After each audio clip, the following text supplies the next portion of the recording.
నమస్తే, నా పేరు కొట్టుమధు. మా నాన్నగారి పేరు కొట్టు సత్యనారాయణ గారు.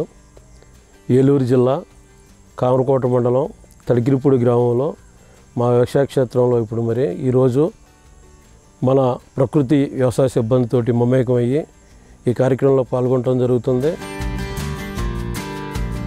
నేను ఇక్కడ వ్యవసాయ భూమి తీసుకుంటా కారణం గోసేవ చేయాలి, గోపోషణ చేయాలి, గో సంతతిని అభివృద్ధి చేసి గోవు ద్వారా మనిషికి కావాల్సినటువంటి వనరులు అంటే గోవు ద్వారా మనిషికి డైరెక్ట్గా పాలు, పెరుగు, వెన్న, నెయ్యి అటువంటివే కాకుండా మనం బతకడానికి మనం తినడానికి కావాల్సినటువంటి కూరగాయలే కానీ ఆకుకూరలన్నీ అన్నీ కూడా ఈ భూమిలోంచే మనకు రావాలి.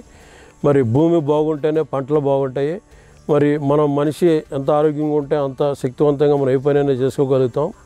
ఆ ఉద్దేశంతో నేను ఇక్కడ భూమి తీసుకున్న రోజు అదే రోజు నేను ఆవులను తీసుకోవటం, ఆవులను తీసుకుని ఆ రోజు నుంచి కూడా గత 18 సంవత్సరాల నుంచి కూడా ఇక్కడ ప్రకృతి వ్యవసాయం చేయడం జరుగుతుంది.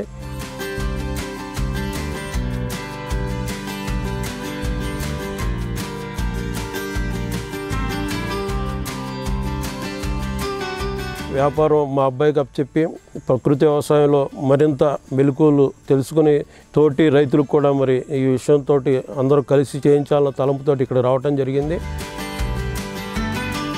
ఈ భూమి తీసుకున్న తర్వాత ఈ రోజు వరకు కూడా కలుపు మందు కానీ, పురుగు మందు కానీ, ఎటువంటి రసాయనిక ఎరువులు కానీ లేకపోతే ఫెర్టిలైజర్స్ కానీ వాడకుండా కంప్లీట్ సేంద్రియ పద్ధతిలో చేసుకుంటే ఈరోజు మేము ఈ భూమిని అభివృద్ధి చేయడం జరిగింది. ఎవరైనా సరే ప్రయత్నిస్తేనే కానీ ప్రతిఫలం మనకు దక్కదు. అందులో దిగాలి మనం ఎప్పుడైనా సరే. నేను ఎవరు ఏం చెప్పినా సరే ప్రకృతి వ్యవసాయం గురించి నాకు అవగాహన ఉండి మేము చేసేది బేసిక్గా కూరగాయలు హోల్సేల్ వ్యాపారం. మేము మార్కెట్లోకి వచ్చే కూరగాయలు చూస్తుంటే అమ్మాలంటే మాకే మనసప్పదు. వంకాయ కొంది 100 సార్లు స్ప్రే చేస్తున్నారు, టమాటా కొంది పంట అయ్యేటప్పుడు దానికి కూడా ఎన్నో స్ప్రేలు చేస్తున్నారు. ప్రతి కూరగాయ కూడా స్ప్రే చేయకుండా ఏది రావట్లేదు. ప్రతి దాని మీద కూడా ఈ పురుగు మందుల అవశేషాలు ఉంటే మనుషులకి ఎంత అనారోగ్యం కలుగుద్ది ఏంటన్నది కూడా నేను ప్రత్యేకించి మీకు చెప్పక్కర్లేదు. దీని నుంచి మార్పు అన్నది ఒకరితోటే మొదలవదు. ముందు ఒక అడుగు మనం వేస్తే మన వెనకాల ఇద్దరు వచ్చినా, నలుగురు వచ్చినా, నలుగురు ఎనమడుగురు వచ్చినా అలా మార్పు తీసుకురావాలనే ఉద్దేశంతో నేను ప్రకృతి వ్యవసాయం చేయడం జరుగుతుంది.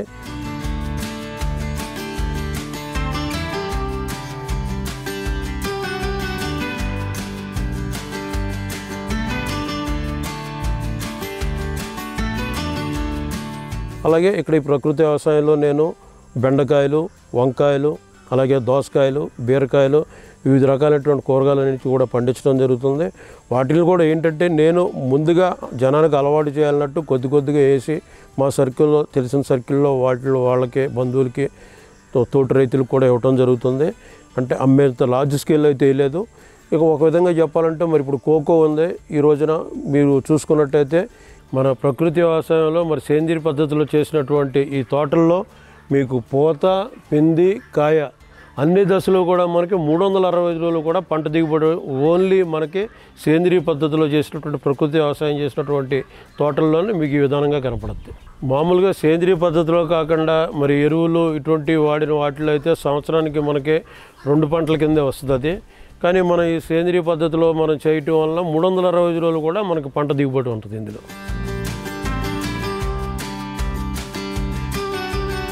అలాగే ఇక్కడ కోకో కొబ్బరి ఉంది. కొబ్బరి కూడా మీరు ఈ రోజుల్లో చూసినట్లయితే మాకు ఇక్కడ వచ్చినటువంటి చెట్టు ఆ గుబురు విధానం కానీ, ఆ గెల్ల దిగుబడి కానీ సేంద్రియ పద్ధతిలో చేయటం వల్ల ఈ రకంగా ఉన్నటువంటిది మీకు ఇతర తోటల్లో కనపడటం కష్టం.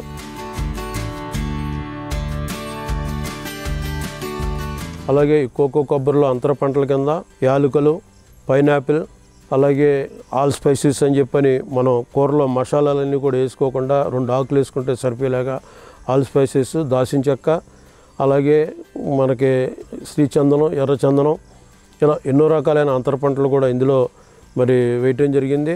తులసి వనం కూడా పెంచడం జరుగుతుంది. మా దగ్గర ఉన్నవన్నీ కూడా కపిలావులే ఉన్నాయి. వాటి మూత్రం కూడా మేము కలెక్ట్ చేసే విధానం కూడా మరి వచ్చినటువంటి మూత్రం వృధాగా పోకుండా ప్రతిరోజు కూడా ఉదయం 5 గంటలకి అవి లేవకముందే మా మనుషులు ముందే మేల్కొని ఆ మూత్రాన్ని డైరెక్ట్ గిన్నెలో పట్టి డ్రమ్ములో కలెక్ట్ చేసి పెట్టుకుంటాం మేము.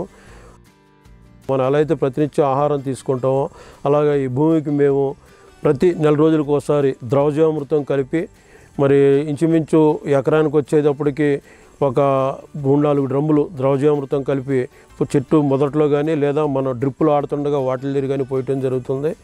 ఘనజీవామృతం కూడా ఏం చేస్తామంటే ఒక ట్యాబ్లెట్ల రూపంలో తయారు చేసుకుని ఇప్పుడు 10 కేజీలు ఘనజీవామృతం ఉన్నట్టయితే 100 కేజీలు మాగిన ఎరువులో దాన్ని మిక్స్ చేసి అలాగే చెట్లకు కూడా వేరు వ్యవస్థ ఎక్కడైతే ఉంటుందో అక్కడే మనం ద్రవజీవామృతం, ఘనజీవామృతం కూడా అక్కడే మనం ఇచ్చినట్టయితే చెట్టు బలం త్వరగా పుంజుకుని మంచి కాపు, చెట్టు హెల్దీగా ఉంటుంది. అలాగే ఈ పంటలకు కూడా ఎప్పుడైనా చీడపీడలు అన్నది రేరు. మరి 18 సంవత్సరాల్లో నేను 2 సార్లు 3 సార్లు స్ప్రే చేసి ఉంటాను. ఈ దశపత్ర కషాయం కానీ లేకపోతే అగ్నాస్త్రం కానీ ఇటువంటి అయినా సరే ఏదైనా ఎప్పుడన్నా ఏ గొంగళ పురుగు లాంటిదో ఎక్కువగా ఉన్నప్పుడు చేయటం జరుగుతుంది. ఒకటి మనకి ప్రకృతి వ్యవసాయం భూమి అలవాటు అయిపోయి చెట్టు ఆ ప్రకృతి వ్యవసాయంలో పెరిగిందంటే చీడపీడలను కూడా తట్టుకుంటుంది. అలాగే మరి మీ అందరికీ తెలిసిందే గత కొన్ని సంవత్సరాలుగా తెల్లదోమతోటి మన రైతులందరూ కూడా ఇబ్బంది పడుతున్నారు. మరి ఏర్లకి మందు కడతాం, తర్వాత పెద్ద పెద్ద గన్స్ తీసుకొచ్చి స్ప్రే చేయటం అన్నీ కూడా చేస్తున్నారు. ఈ రోజు వరకు కూడా నేను తెల్లదోమ నిమిత్తం ఎటువంటి స్ప్రేలు కూడా నేను చేయలేదు. కానీ ఆ తెల్లదోమ ఎఫెక్ట్ మా తోట కనపడతలేదు. కారణం సేంద్రీయ పద్ధతిలో వ్యవసాయం చేయటం వల్ల. ఆ తర్వాత వచ్చినటువంటి కలుపును కూడా మరి కూలీలను బట్టి కలుపు తీపించాలంటే సంవత్సరానికి వచ్చేటప్పుడు 1,00,000-2 లక్షలు ఖర్చు అవుతుంది. మరి ఇది మనం ఈ ఖర్చును తట్టుకోవాలంటే మరి రైతుకి భారం అవుద్ది. దాని గురించి అని కూడా నేను ఆలోచించి కొన్ని గొర్రెలను తీసుకురావడం జరిగింది. ఈ గొర్రెలు మన తోటలో ఉన్న కలుపు ఎప్పటికప్పుడు అయ్యే క్లియర్ చేసేస్తాయి. ఆ గొర్రెలు కూడా మరి ఆరోగ్యంగా ఉండాలంటే వాటికి కూడా సరైన వసతి కల్పించాలని చెప్పి ఎలివేటెడ్ షెడ్ నిర్మించడం జరిగింది. అలాగే మరి వ్యవసాయ క్షేత్రంలో తర్వాత పశుపక్షాదులన్నీ ఉంటేనే ఇదొక ప్రపంచం.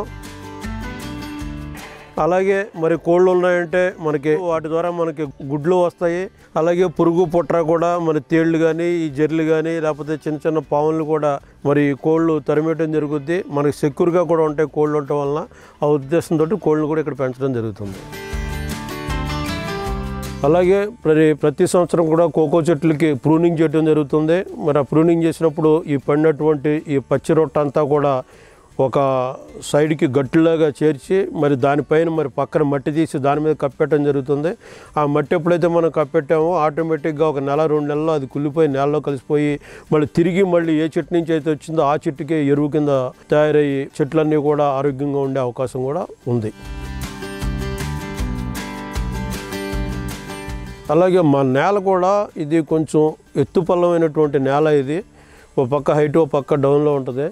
నేను ఇదివరకు ద్రవజీవామృతం పోస్తే మన భూమిలో ఇంకిపోతుంది. ఘనజీవామృతం కానీ లేదా ఆవుపేడ కానీ వేస్తే భారీ వర్షాలు వచ్చినప్పుడు మన చేలో వేసినటువంటిది ఎరువంతా కూడా పక్క చేలోకి వెళ్ళిపోతుందనే ఉద్దేశంతో ఆగర్ మిషన్ తీసుకుని నేను 1.5 లోతు అడుగు అడలుపులో గోతులు తీసి ఆ గోతుల్లో ఇలాగే మన సేంద్రీయ పద్ధతిలో వానపాముల ఎరువు తర్వాత ఈ ఘనజీవామృతం ఇవన్నీ కూడా కలిపినటువంటి ఆ గోతుల్లో వేసి కప్పెట్టేయడం జరుగుతుంది.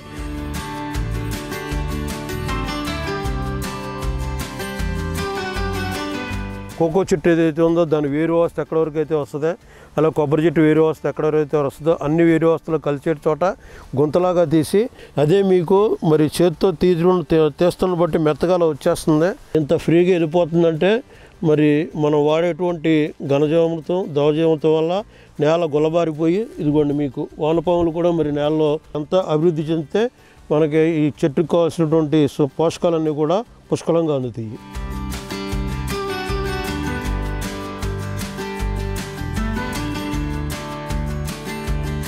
అలాగే ప్రతి రైతు దగ్గర కూడా నాకు తెలియని విధానం సేంద్రీయ వ్యవసాయంలో ఉంటే వాళ్ళని నేను అడిగి తెలుసుకోవటం, అలాగే ఎవరన్నా వచ్చి నన్ను అడిగినా కూడా నాకు తెలిసినటువంటి విధానం చేసినటువంటి విధానం కూడా వాళ్ళకు కూడా తెలియజెప్పి మరి 10 మంది కూడా ఇందులోకి రావాలన్న తలంతో ఇందులో చేయడం జరిగింది. అలాగే రైతులందరూ కూడా మరి ప్రకృతి వ్యవసాయంలోకి వచ్చి ప్రకృతి వ్యవసాయం పంటలు పట్టిస్తే ప్రపంచవ్యాప్తంగా కూడా భారతదేశాన్ని మించినటువంటి వ్యవసాయ భూమి ఎక్కడ కూడా కనపడదు. మరి అంత అద్భుతంగా తయారవ్వాలంటే రైతులందరూ కూడా ప్రకృతి వ్యవసాయం వైపు మళ్ళాలి. ప్రకృతి వ్యవసాయం మనం అభివృద్ధి పెంచే కొద్దీ క్యాన్సర్ వ్యాధి స్లోగా డౌన్ అయిపోవడం కూడా జరుగుతుంది. ఎందుకంటే క్యాన్సర్ అన్నది కేవలం ఈ పురుగు మందులు మరి ఎరువులు వాడటం వల్ల ఈ కూరగాయల ద్వారానే మనిషిలోకి మరి క్యాన్సర్ అన్నది ఈ వ్యాధి అన్నది ప్రవేశించడం జరుగుతుంది. కాబట్టి అందరూ రైతు సోదరులందరూ కూడా ప్రకృతి వ్యవసాయం వైపు మళ్ళినట్లయితే సర్వే జన సుఖనో భవంతు అన్నట్టు మనం బాగుంటాం, మన చుట్టూ అందరూ కూడా ఆరోగ్యంగా ఉంటారని చెప్పిన అందరూ కూడా నా మనవి.